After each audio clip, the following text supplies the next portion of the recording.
and one Native Indian and Alaska Native, excuse me. I think I said that wrong again. I apologize. One National American Indian and Alaska Native Center, and then our network coordinating office here out of Stanford University. So we are very excited to be providing services across the country, training and technical assistance services. Here's our team, or part of our team. So this is a photo of us in Maryland. Humberto Carvalho is our SAMHSA project officer. Mark McGovern here at Stanford is our PI. I'm in the blue suit. We also have Jessica Gonzalez, who's our project associate and school mental health lead, and then Lisa Chan is our project coordinator. We're excited also to have some great project faculty with great expertise in school mental health, Steve Adelsheim and Shashank Joshi. Next slide. Thank you, Heather. So we just want to take a moment to introduce our National Center for School Mental Health. We were established in 1995 with funding from the Health Resources and Services Administration, and specifically out of the Maternal Child Health Bureau. That's part of HHS. Our mission is to strengthen policies and programs in school mental health to improve learning and promote success for America's youth. And we spend our time in many buckets, including policy, practice, training, and research. You can find more about the work that we do at schoolmentalhealth.org. This is a shot of our team at the national kickoff a couple of weeks ago. So all of our team is here to send their regards to you. And we did want to spend a few minutes just describing what happened at the meeting in March.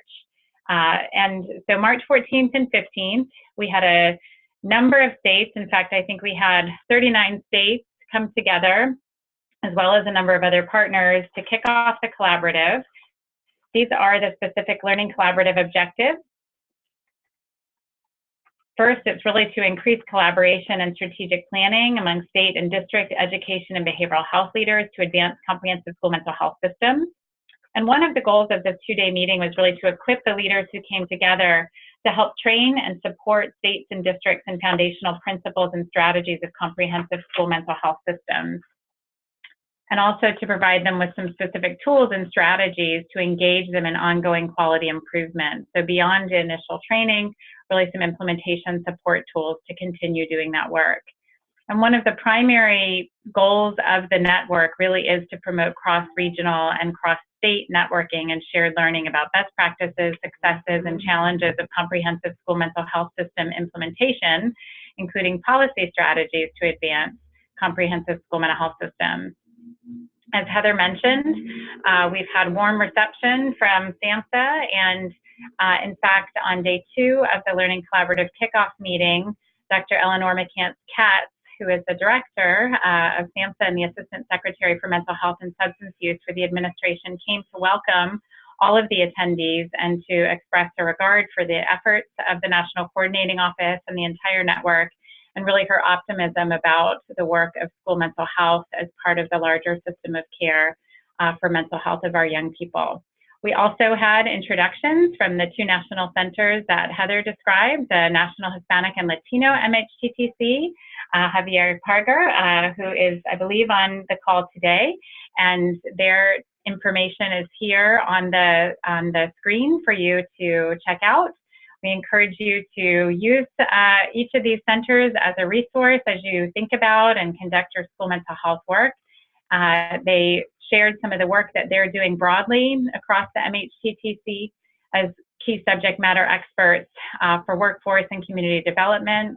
And we go into some detail here about some of the work that they're doing. These are the specific goals related to school-based mental health within their national center.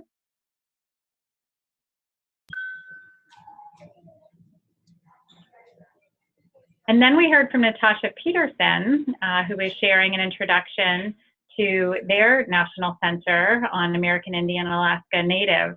And they shared, here's their contact information if you want to reach out. They shared information about their advisory council and consultants,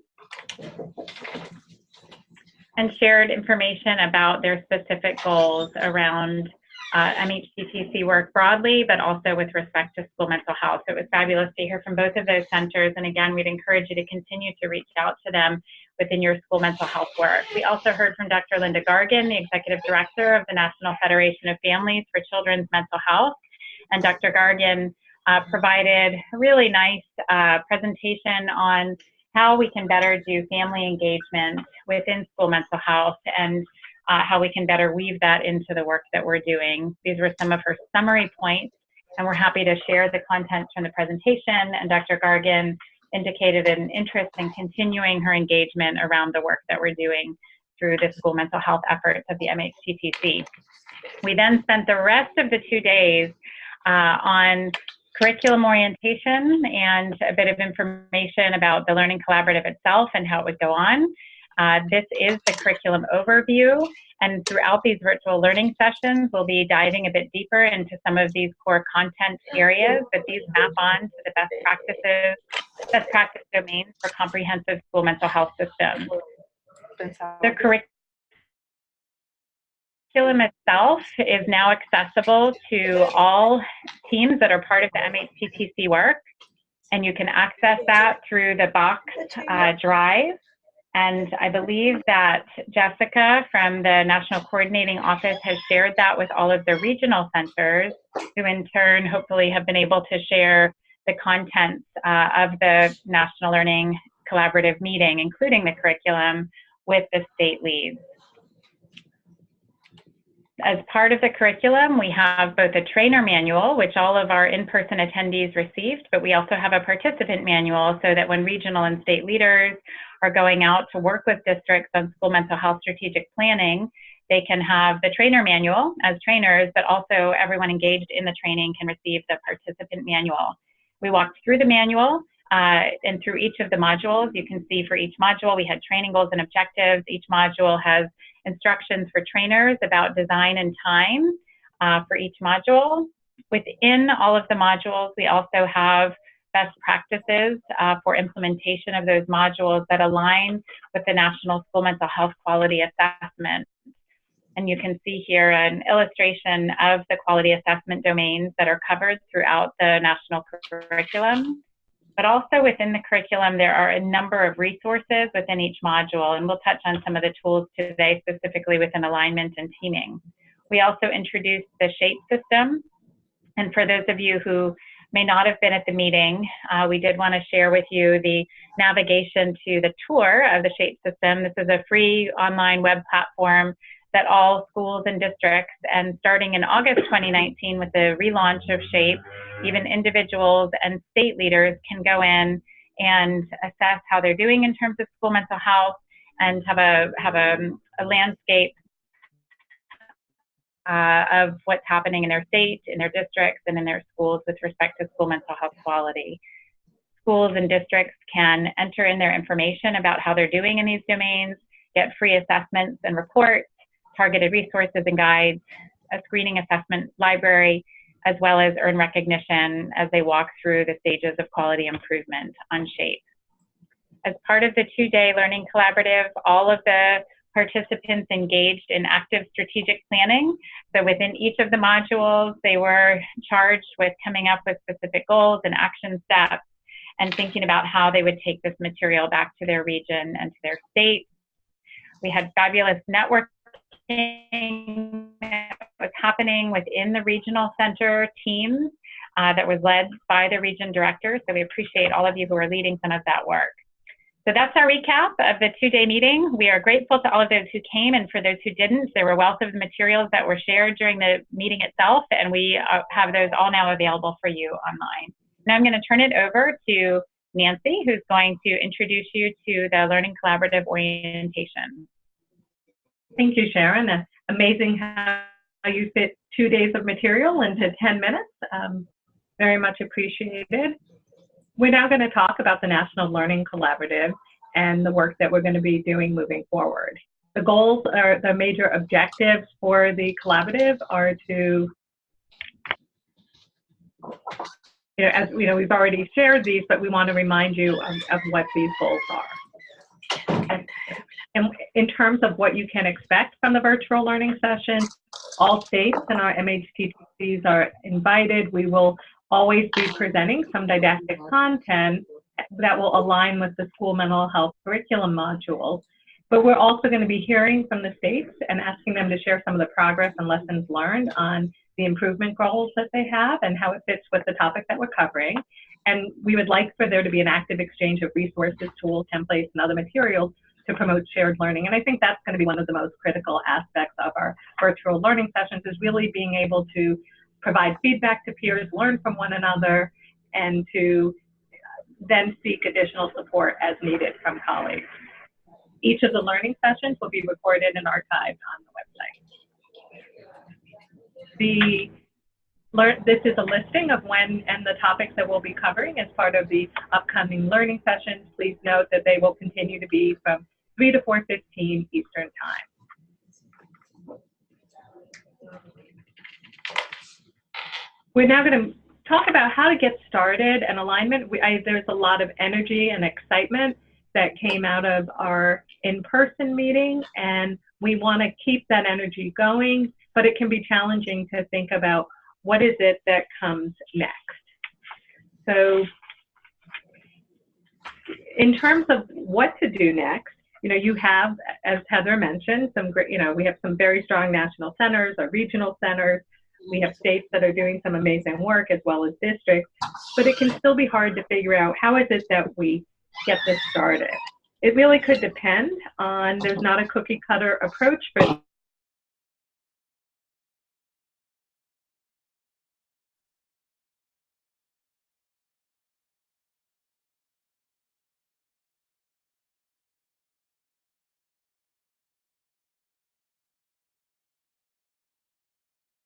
and the momentum. So we're giving I believe we just were informed that the sound had stopped, and I'm not sure at what point the sound was stopped, but at some point it stopped. Heather, can you give us an update as to what point the sound stopped?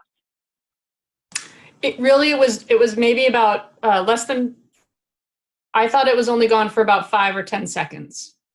Okay, great, thank you. I'm sure something amazingly brilliant was said in those 5 seconds. Okay, let's moving forward. So it's important to consider what are the steps. And while each state may come up with different strategies, we thought we would share some ideas of some possible next steps. Some ideas include selecting a novice district, that there are districts that are eager to engage in school mental health quality assessment and improvement, hosting state summits or webinars, and really learning from some of the exemplars of high quality school mental health that are already doing some great work within the state. It could also be important to review the national school mental health curriculum modules and determine, is there one module or a couple modules that are the most appealing or relevant to the districts, and then to go deeper in those modules. You can also partner with the national or regional centers on developing relevant resources and training, or establish an RFA process to select districts that are interested in the national school mental health curriculum training. And again, these are just a few ideas. There are many, many ideas. We heard some outstanding suggestions at the 2-day meeting, but we hope that maybe some of these suggestions may inspire, what may work best within your state. There are, even if people are saying that they're a novice district or a state that considers themselves novice with regard to school mental health, chances are that there are many efforts that are currently going on that would fit under the umbrella of comprehensive school mental health systems. So it's likely that regardless of where you are, from novice to more advanced, that you may begin the work thinking about teaming and alignment so that you can strategically do this work in a way that best fits with the system that you already have.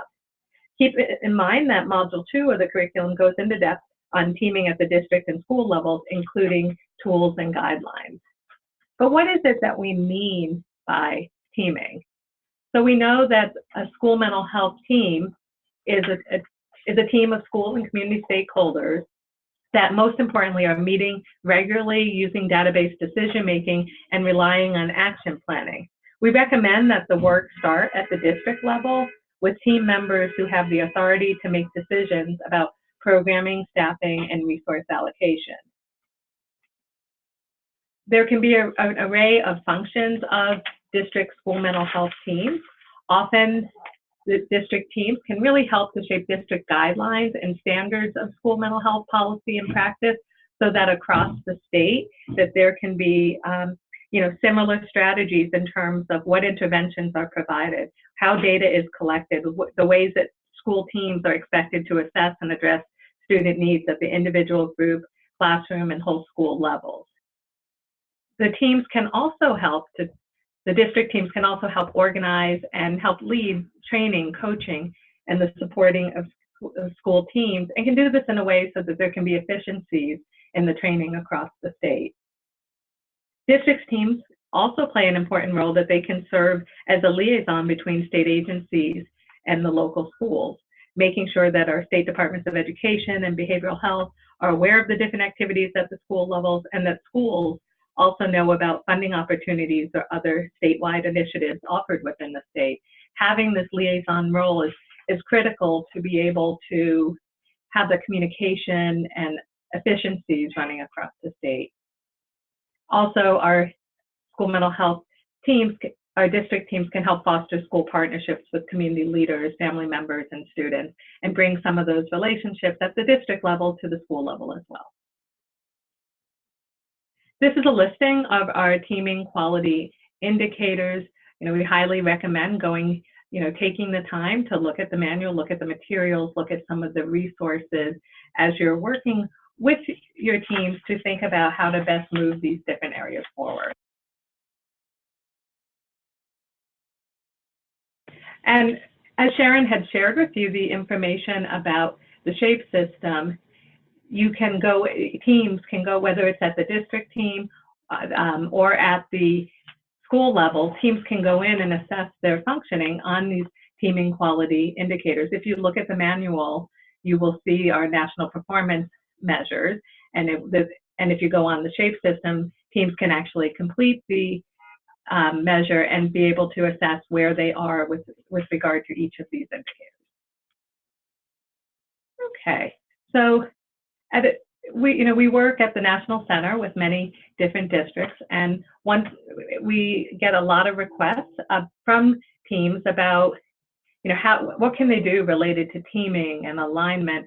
One school district that we worked with, and this is again fairly common, is trying to figure out how do you integrate school mental health into its multi-tiered systems of support, and how do you figure out how to bring school mental health into the other initiatives, other frameworks that are being implemented, such as PBIS, social emotional learning. It can be challenging if school mental health is considered another thing that has to be done. If it's not integrated in the work that's being done, that's already being completed, it can be quite challenging and can feel overwhelming. So being able to think about school mental health as, the school mental health is that larger umbrella, as we showed you in the picture before, and integrating and working with what you have instead of creating something that feels like an add-on.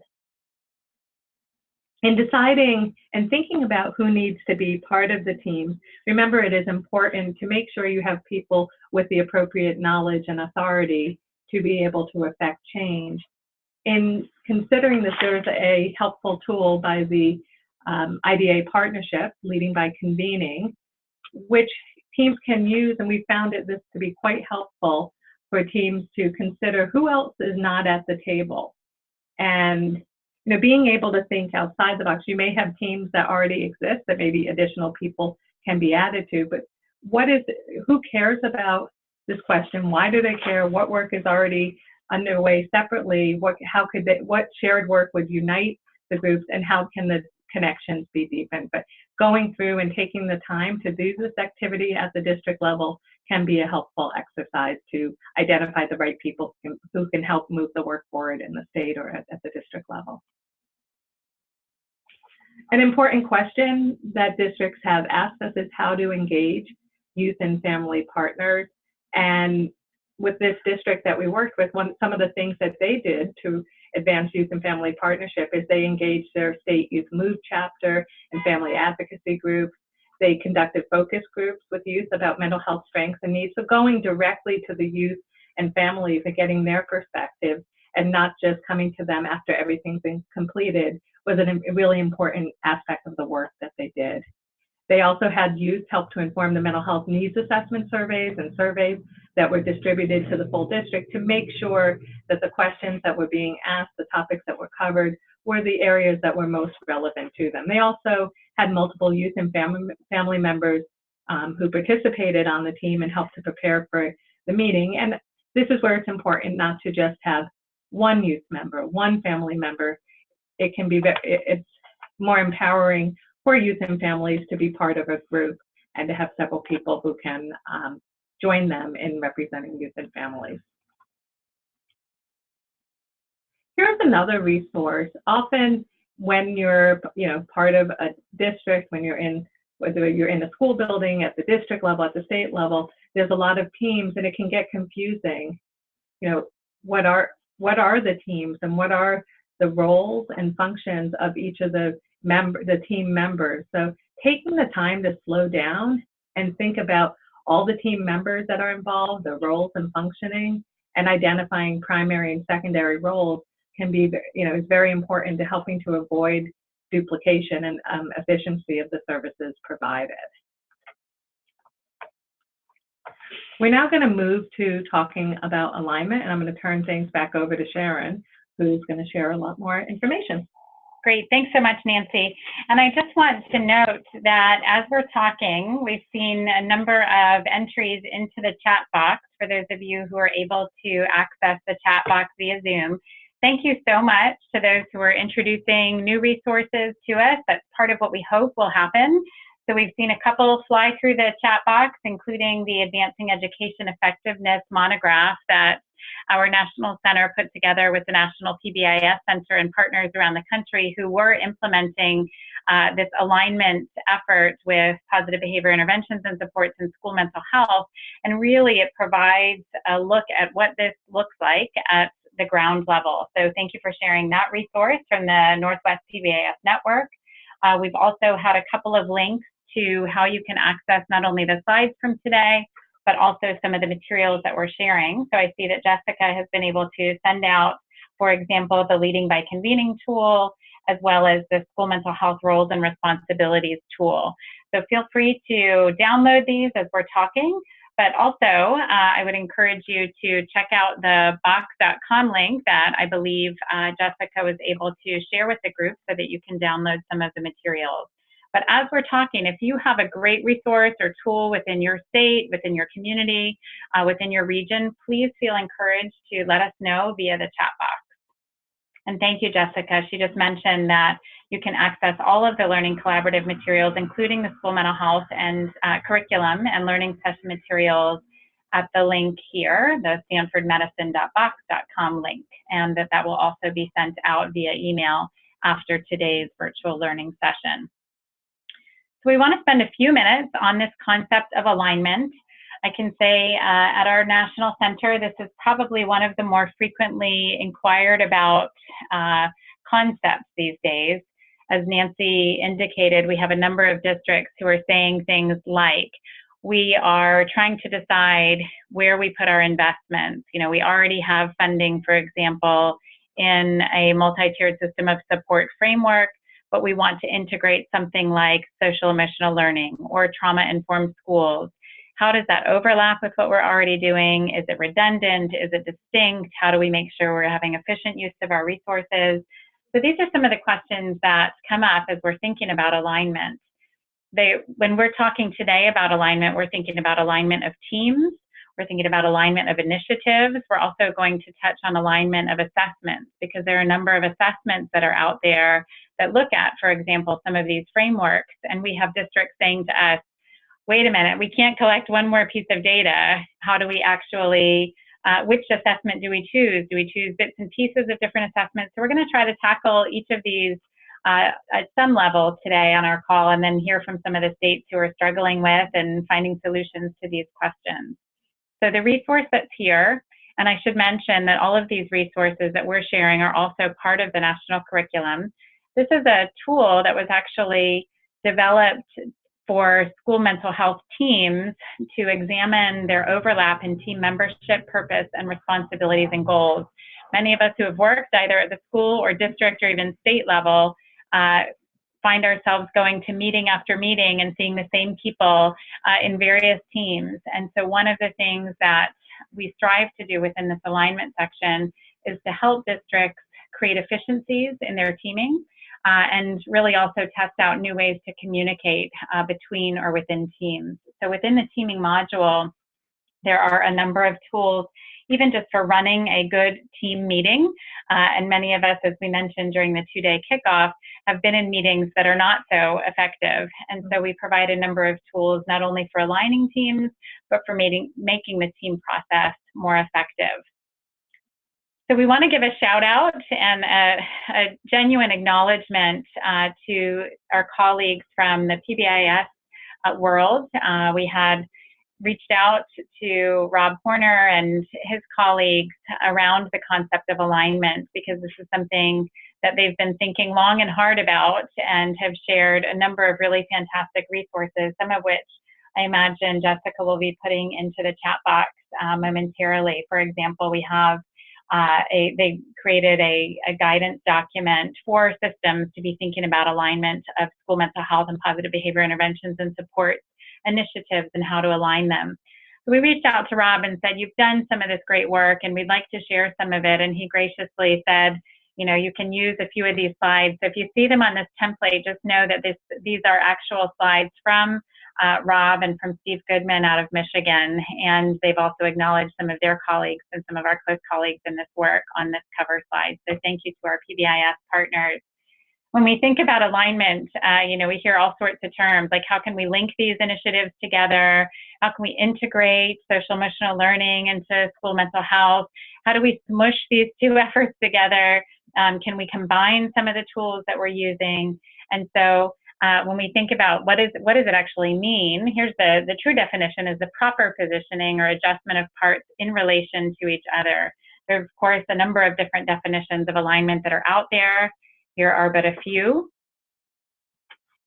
And one of the things that we talk about in the field a lot is that given our limitations in resources, there's a lot of emphasis not only on efficiencies, but also, especially even with some of our federal grant funding, we're all being asked to sustain the work that we're doing.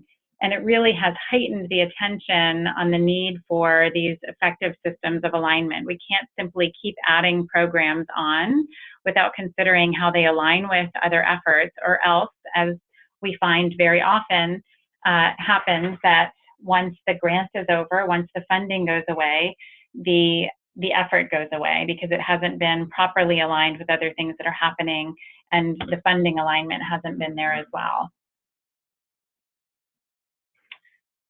So one of the things that we know is that a variable that affects sustained implementation of effective practices is the introduction of these new initiatives.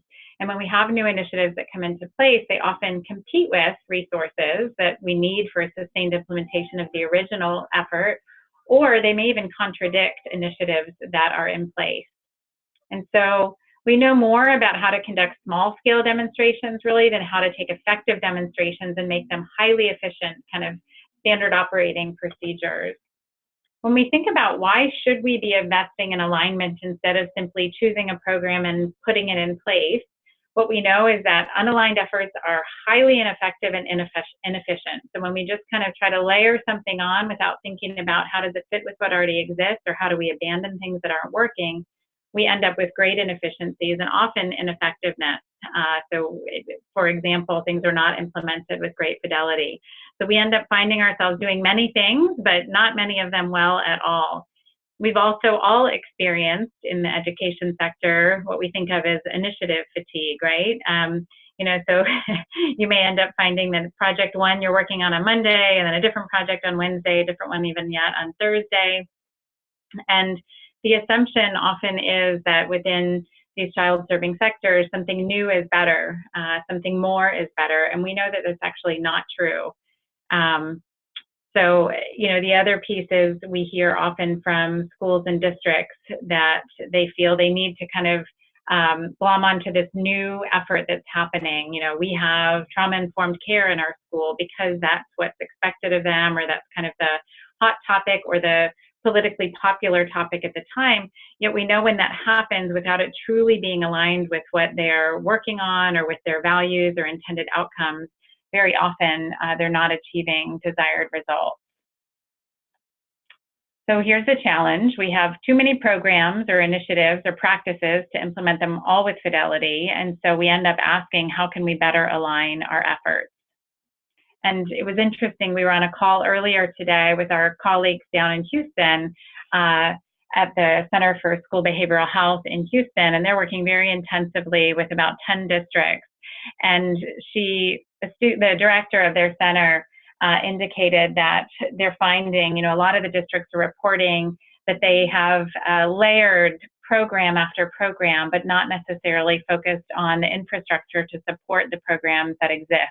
So she said they have great effectiveness of adding programs, but not at the system level. And so I think that illustrated the challenge that we're all finding.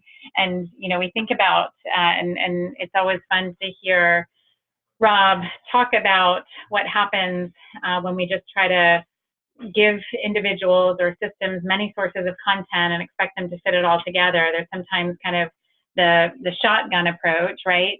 Kind of this idea that we'll just kind of throw it at people, and whichever students in the building or educators in the building are able to get it, then they'll receive it, and it's kind of a haphazard, indiscriminate approach to doing this type of work. There's also the parallel play approach, where some people in the school building or school district are doing one thing and other schools doing something else. There's initiative conflict often, where we see competing priorities and even competing training that's happening. We see some that have the more monogamous approach. We'll do one initiative at a time, or we'll do one and just stick with that, regardless of what the evidence says over time. And then, of course, serial monogamy, right? They stick with one initiative, but it seems like there's a new initiative every week or every year in the school. So one of the things we're reminded of when we talk about this concept of alignment is that, and when we're working with schools, we encourage them really to start at the end. So first, define the outcomes for children and families. So very often we're working with schools and districts, and this is often a function of the funding and just kind of the press on people's time, where we end up starting with the initiatives or the programs, right? So just add this program to what you're doing. And then there's a new mandate or funding that says, well, now you have to do restorative practices, and now you have to have mental health first aid training. So one of the things that you'll find in the mental health curriculum are best practices for aligning existing mental health supports and services. And we walk through with schools and with district teams how they can identify and gather information about what's currently happening or what some prospective initiatives are with respect to school mental health. We give them tools to identify areas of overlap or misalignment and to help them make decisions about how to align existing support. And this idea of strategic abandonment is something that we've been talking more and more about, the idea that not only do we need to look at carefully layering things on, but also carefully letting things go, especially when we don't have evidence for their success. And we also have tools that help teams work together to ensure complementarity of new initiatives.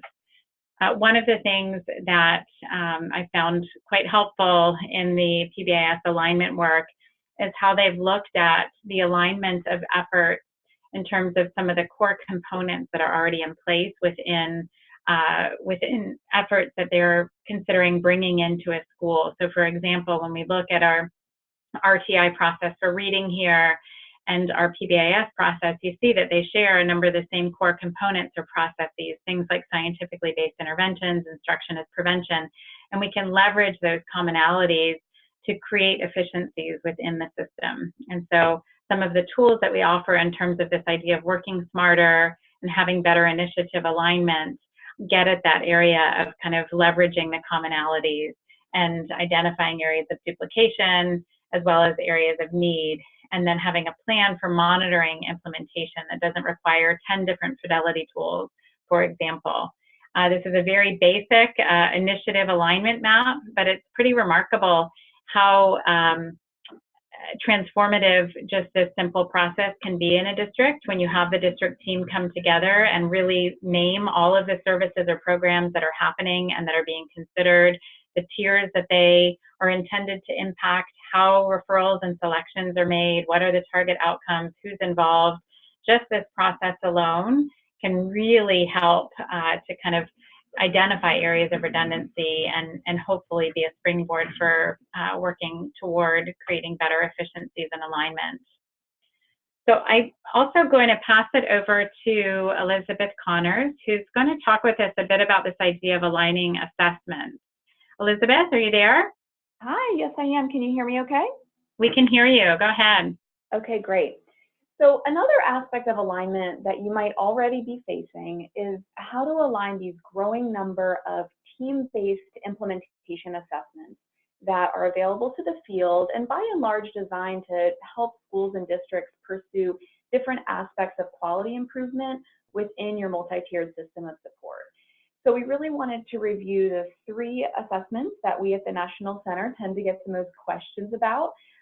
First, I'm going to provide some brief information on them just in case you might not be familiar. And then we're just going to offer some ideas about how your team could navigate selecting one or more to work with in a way that feels integrated and relevant to your goals. So next slide, please. Thanks. So the first one here, which many of you probably have a lot of experience with, is the school-wide PBIS Tiered Fidelity Inventory. This was, of course, developed by the National PBIS Center. You can go to the links below to learn more. Elizabeth, we're having a little bit, we've had some comments that it's a little difficult to hear you. So if you could just slightly louder, that would be really helpful. And we've also had a comment about red lines on the screen, which we are not sure how these have appeared, but we're going to do our best to try to get rid of them. So thanks, Elizabeth. Keep on checking. No problem. I'll just speak a little bit louder. Is that better? Thank you. Okay, great. So in terms of, this one is often referred to as the TFI, or the Tiered Fidelity Inventory. This just measures the extent to which school personnel are applying the core features of school-wide PBIS to guide implementation and sustained use. So the sections of the measure is divided into these 3 tiers. And then within each tier, there's questions for teams to respond to about the different aspects of operating each tier. So staffing, team composition, professional development, student involvement, screening, database decision-making. Those are just some examples of the questions within each of those tiers.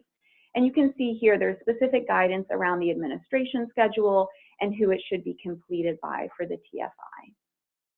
Next slide, please. So the next measure that we get a lot of questions about is the Interconnected Systems Framework Implementation Inventory. Sometimes this is referred to as the ISFII. The purpose of this assessment is to measure the extent to which education and school mental health partners are applying the core features of the ISF, which, if you haven't heard of it, is a structure and process to integrate PBIS and school mental health. So the core features of ISF are listed here on the slide. And I just want to note that in this particular assessment, you'll also see the questions divided up by tiers 1, 2, and 3. But these core features really are embedded throughout those 3. And the emphasis here is to integrate PBIS and school mental health. You can see one of the core features right up front of ISF is the implementation of school-wide PBIS. Something I wanted to note is these are both intended to be completed with respect to the TFI with a school-wide PBIS coach's facilitator, and for the ISFII, it is recommended that's completed with a trained ISF facilitator, and you can see more information on this tool by visiting the link below. Next slide. Okay, so this is the School Mental Health Quality Assessment.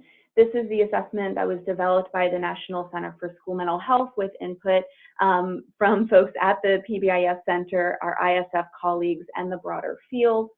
As you'll see in terms of the domains here, it also measures tiers 1, 2, and 3. The purpose of this measure is to assess the extent to which a comprehensive school mental health system is in place to help teams prioritize and track progress of quality improvement targets. So by now, you're probably seeing that, why we're talking about alignment of these measures, because there does appear to be some overlap. So in the school mental health quality assessment, specific aspects of quality like teaming and screening, for example, are their own domain. And then there's some additional domains that pertain to a comprehensive school mental health system, like funding and sustainability and impact. They're included in this assessment. We recommend that it's administered at least annually, but can be determined by the team. And this is something designed to be completed by a school or district team that's supporting school mental health with a broad representation. And you can learn more about the school mental health quality assessment at theshapesystem.com. Next slide, please. Okay, so this is just an example decision tree for how to select among these assessments, with the caveat that these are totally simplified examples to show the type of logic that might work for you locally, but doesn't account for all the unique considerations you might be working with in your school or district. But basically, if your state is focused on promoting positive discipline and not wanting to forget about the importance of mental health, particularly if you have used the TFI, the ISF-II might be a great way to go. If you have a lot of schools already implementing school-wide PBIS, that's going great, you're seeing high fidelity, and you want to expand on that momentum, then we recommend you stick with what is working, right? So stick with that school-wide PBIS TFI. If you feel like you're delivering school mental health in some places, but you want to improve access, quality, and partnerships, and perhaps there aren't team-based assessments that are already present, that's an example where you might choose the school mental health quality assessment. So again, just some ideas here. Some practical strategies for aligning assessments regardless of what you're doing are listed here on the slide. Just a few that I want to point out. These really all center around assessing your primary goals, mapping the tools that you have in place, and then figuring out, is it a matter of counterbalancing the administration schedule, for example, of these assessments, or are you, selecting one over the other, or maybe you're actually merging them. If you decide to do some sort of a merge, we do recommend that you reach out to the tool developers and get some input on that process. Next slide. So finally, before handing it back to Sharon to introduce some of our state partners, we wanted to just touch on some of the key messages to underscore the point that there are many aspects of these assessment measures that are really similar, regardless of what measure you select. And these key messages were actually developed with a national work group of folks who represent, the PBIS TA Center, as well as the Interconnected Systems Framework and our national center, in an attempt to really communicate to the field how many of these, these assessments get at some of the similar constructs. So the first here is just a focus on a multi-tiered system of support. I think that's pretty evident when you look at the assessments that they all include some of the similar features, underscoring the importance of a multi-tiered system. And I think there's some animation on this slide, Sharon. There you go, great. They all emphasize one single system of integrated service delivery for all social, emotional, and behavioral supports. So the idea that there is connection and coordination happening in your system is something that all of these assessments emphasize, as well as ensuring positive outcomes for all. So taking teams beyond the idea of just accessing school mental health, but really thinking about the data and what the outcomes are for the students and how those partnerships are being built to create a high quality system, which is also in line with the fourth key message, promoting mental health for all. So the idea that this is something that is a shared responsibility in the school system and the education sector, taught by all staff and embedded in all curricula. So with that, Sharon, I want to hand it back to you to introduce some of our co-presenters, please. Thank you so much, Elizabeth. So we are really delighted to have some of our leaders from two states, Indiana and Washington, who have agreed to share some of their own experiences with alignment and maybe some tips and examples. And we've offered them about 10 minutes, even though, again, I know this is a lot of information that could take a long time. They've agreed to share about 10 minutes each, 10 minutes for Indiana, about 10 minutes for Washington, and then we'll dive into some examples from all of the rest of the folks on the phone. So I'd love to hear from Christy and Kristen and Jeffrey and Jess, and we'll let you go ahead and introduce yourselves and your roles and dive right into the discussion on alignment in Indiana.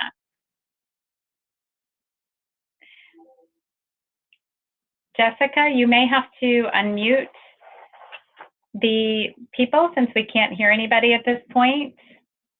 I know that at one point you had muted everybody on the line. Is it possible to unmute?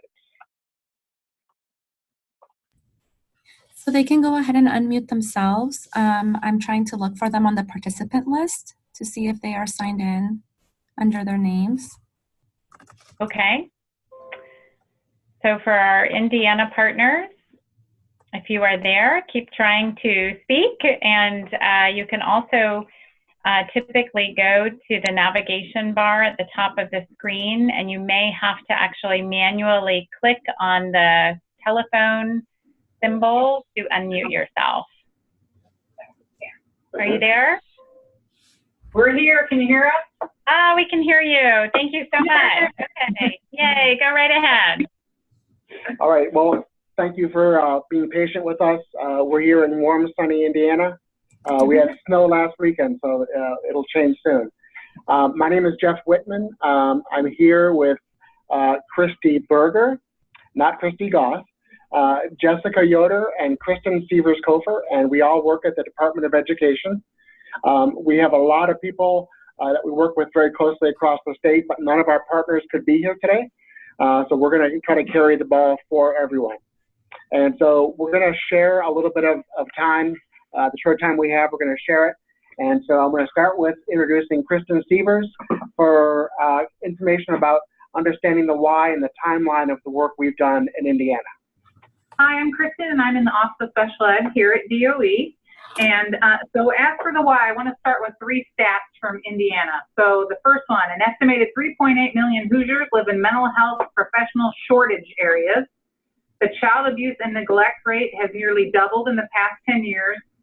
In Indiana, 1 out of 5 high school students seriously considered attempting suicide in the last 12 months. So if that's not enough, we also wrote social emotional learning into our ESSA state plan. And then we also, sadly, you may have seen on national news that we've had 2 school shootings in the last year. And so many people are looking, sadly, reactively, but also proactively at what they can do. And so as the Department of Education, we are jumping in with both feet and for these things, but also we've been doing it. Most of the work had been done in silos prior to 2017, but since then that we've been much more intentional and we're integrating our work across departments. So even in this room, we're multi-department wide, and then other state agencies we're working with collaboratively, and then school corporations as well. So we're all really trying to jump in and how can we help and support each other. So in 2017, we joined the SHAPE Collaborative, which is a great start-off point, and then we've created a community of practice within our state that has met for the past 2 years based on their work with SHAPE.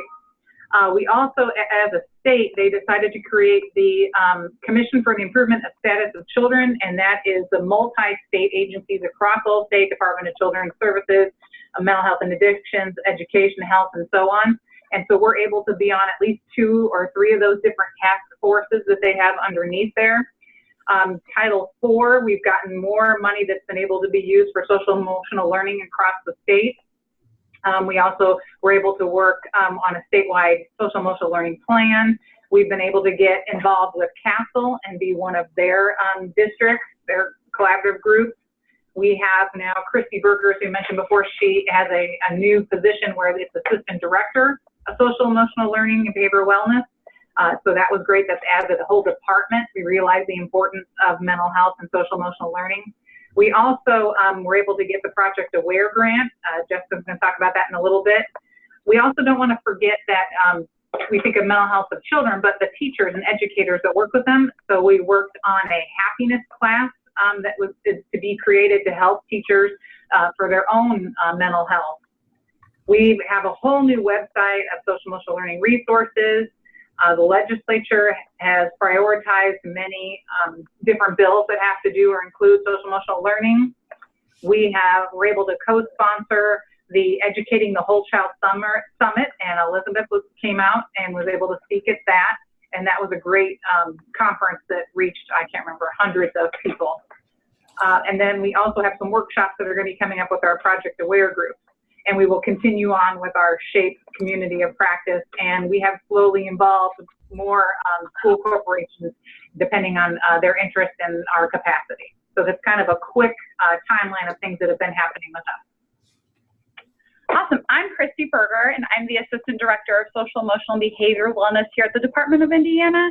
And I'm going to talk about everyone's favorite topic of funding. I know we spoke a little bit at the beginning and talking about sustainability and talking about the importance of after big grants go away, what happens to the work. And so we here in Indiana about 3 years ago, a local Lilly Foundation put out millions of dollars to improve school counseling, and that was based off of data from CDC that showed the alarming number of students in Indiana who had attempted suicide and who were considering attempting suicide. And so that kind of brought the conversation, brought some funding behind that work, and really the purpose and focus point for the Lilly funding was to increase school counseling, and also within school counseling, there's 3 domains, so academics, social emotional learning, college and career readiness, and most of our schools that received funding are spending a lot of their funding in the area of social emotional learning, as they felt like that was the need,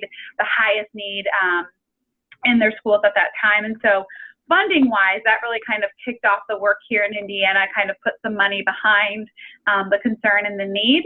And then, as Kristen stated earlier, Title IV funding came federally for all of us, and I originally was the Title IV grant specialist before my new position, and really had a competitive process the first year in funding, and most of our schools, again, were using the funding towards social emotional learning, and now obviously has become more of a formula base. And so again, seeing this pattern over and over, our state superintendent and her team realized it was really important to have a sole point person at the Department of Education to focus solely on social emotional learning, which is how my position was created. And we're doing that in hopes of modeling that then for our schools, for our districts, and seeing if you have one person who can really focus their time and dedicate their work towards this, you might see movement more than you had seen previously. So we're excited about that. On our website, which we can put in the chat box for people to look up, we do have an Excel document that is for our schools, because again, we hear over and over, we don't have funding, how do we sustain this? And the Excel document really works schools through the federal funding, the local funding, possible grant funding that can support the social, emotional, and mental health work. And so we really encourage schools to take a look at that when they're being strategic about their funding and sustaining that work as well. We also have some really great TA partners. Obviously, Elizabeth and her teams really helped us out, really being able to bring work to the field, and so continually building those community-wide TA partners. We work really closely with our Division of Mental Health and Addictions here in Indiana, and how can we strengthen the work across all systems and find funding that our Division of Mental Health and Addictions may have, which is different than the Department of Education. And so we're really looking at that and ways to partner and ways to bring grants to our schools so that they can get a start on this work, and then we can coach them through that sustainability piece and really building it in to their framework so that when the funding does leave or the funding changes, it will already be built into their general ed fund. So we have had a lot of community support behind this work. It's really exciting to align schools, corporations, and their community mental health partners to do this work, seeing how MOUs can help support and meet the needs of a lot of our students and educators. And so we've been excited for that partnership to build. And kind of a perfect segue to turn it over to Jess, who's going to talk about the different partnerships that we have in Indiana. Hi, everyone. My name is Jess Yoder, and I am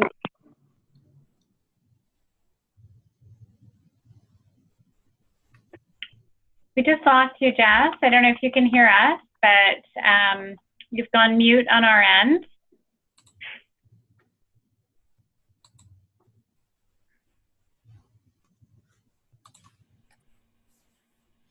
Indiana, are you still there?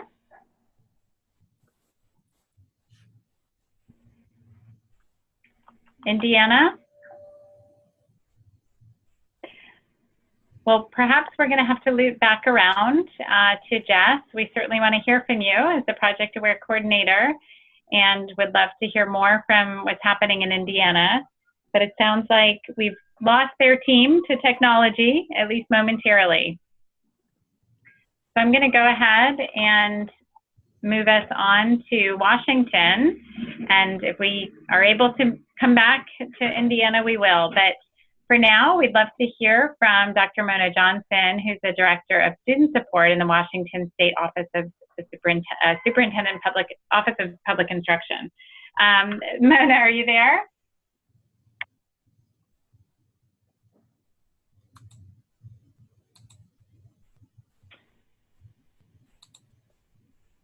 So if you are there, Mona, we're not able to hear you.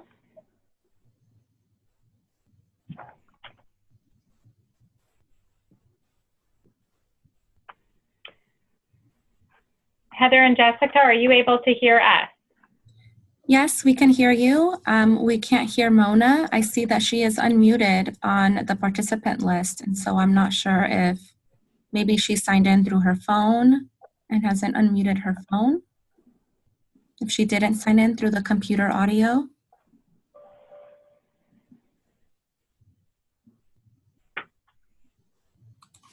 Well, at this point, we would love to hear from anyone from Indiana or Washington. And I'm sorry that technology seems to be interfering with that. Sharon, this is Camille Goldie from OSPI in Washington. I can see Mona from where I sit, so I know she's working on it. Okay. And maybe if I'll just say she can come use my microphone. That would be great, Camille. Thank you. So what I'll do while we're trying to get Mona reconnected and Indiana perhaps reconnected as well is we'll go ahead and just give you all on the call kind of an idea of what we're hoping for in the final couple of minutes of our time together. So we would love for people to share their own successes and challenges related to alignment of initiatives, and perhaps even more useful to the folks on the phone, because I think we've all felt the pain of alignment. If you have strategies or tools and resources that you can share to help other teams with alignment, we would love to hear about them. Even if you don't have a link to it handy, you can let us know in the chat box, or if you want to unmute yourself after we've rerouted to Indiana and Washington, we'd love to hear about them.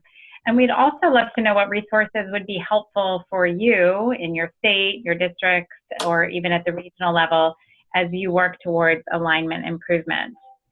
So keep that in mind. I'm going to go ahead and ask if we have found Washington and Indiana.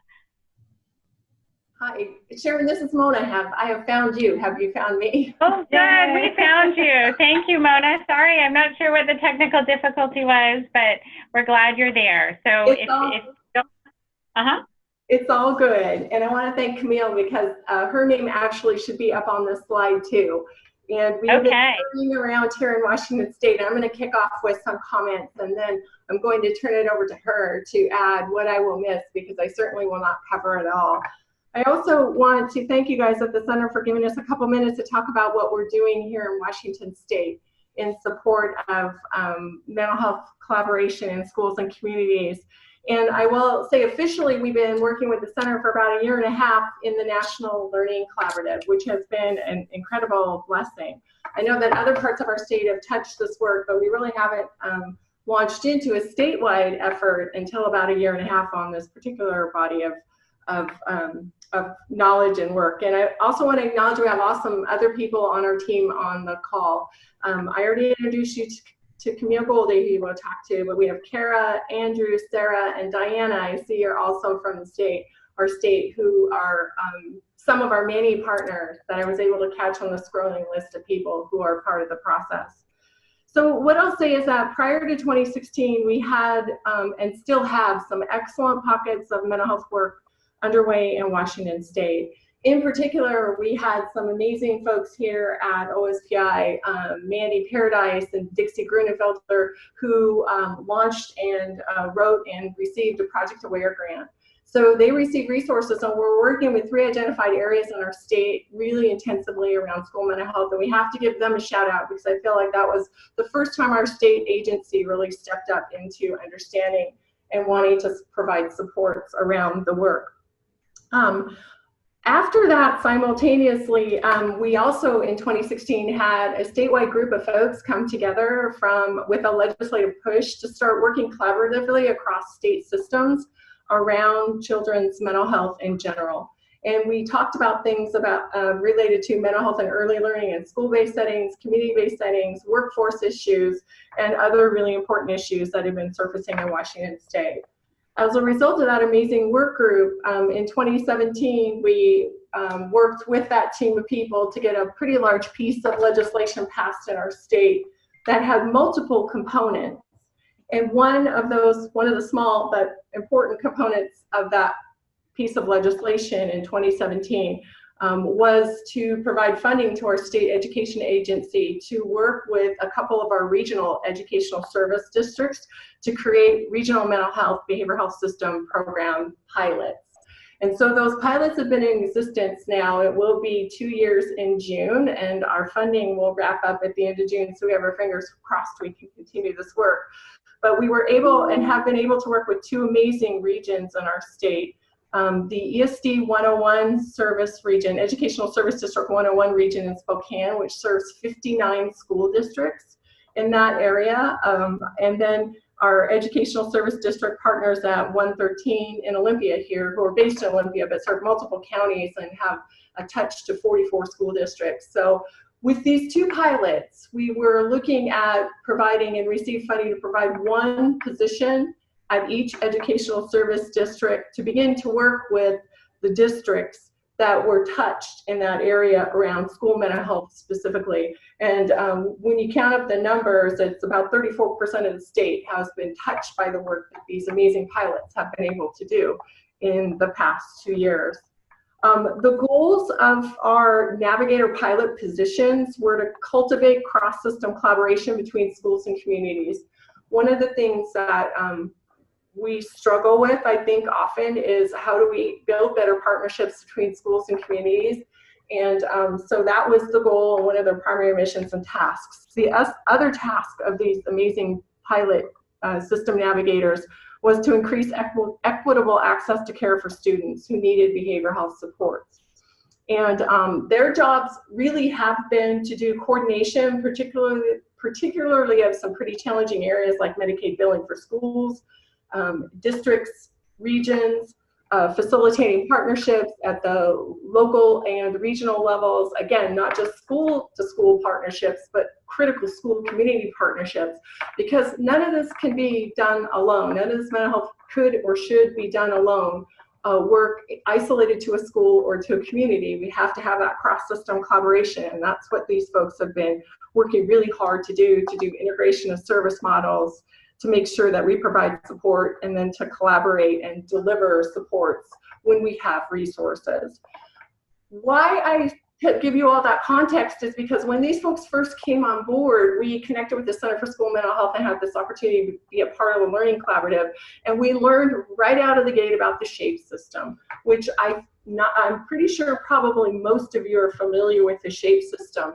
But that system has been phenomenal for us in terms of opening the doors to have conversations with districts from a data-driven perspective, and not just districts, but buildings, from a data-driven perspective to help them look at their levels of readiness to do school mental health work, and also where they had strengths, where they had gaps, and to do some really important planning.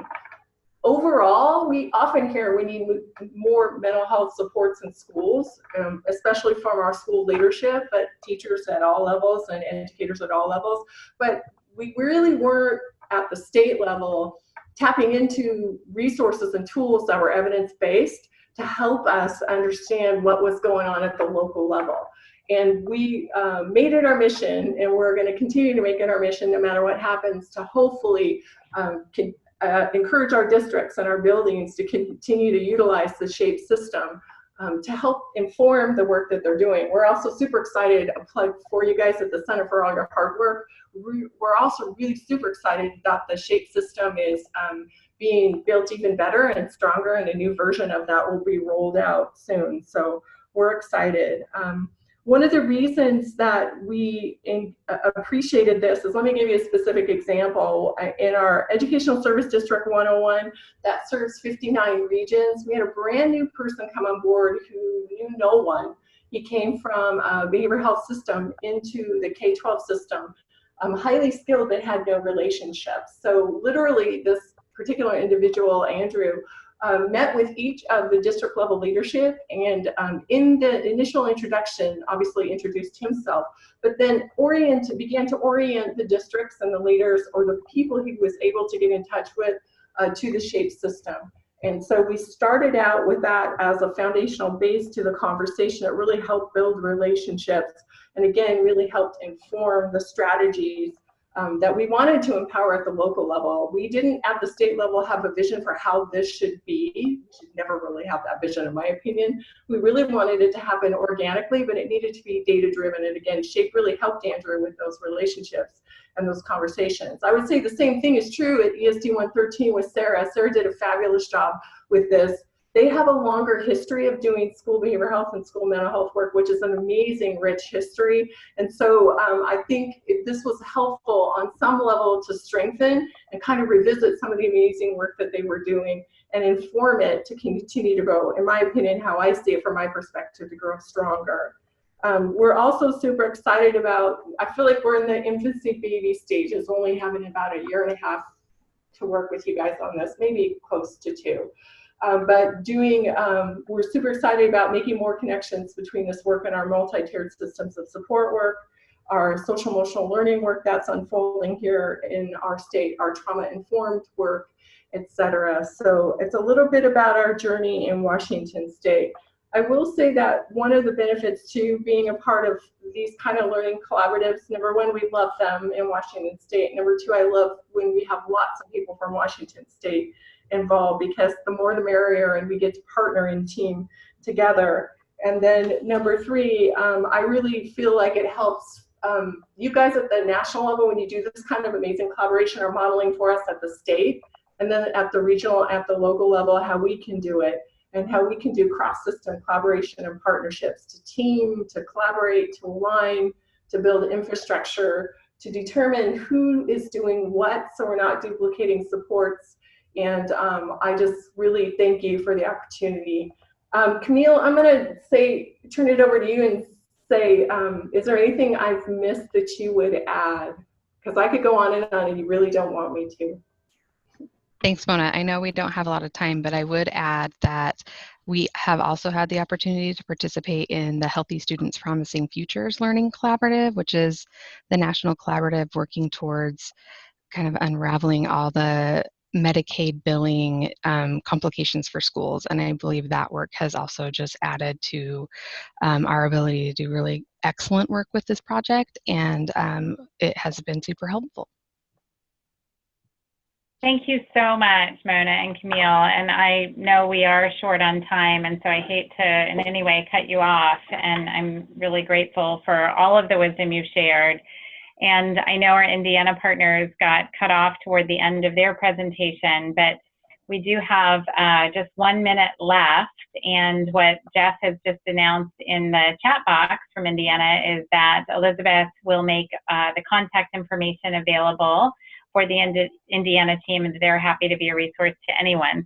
And we're just going to presume that because you're all on the Learning Collaborative call today, that goes for all of you, that collectively you're hoping not only to gain resources and tools, but that you're happy to share them.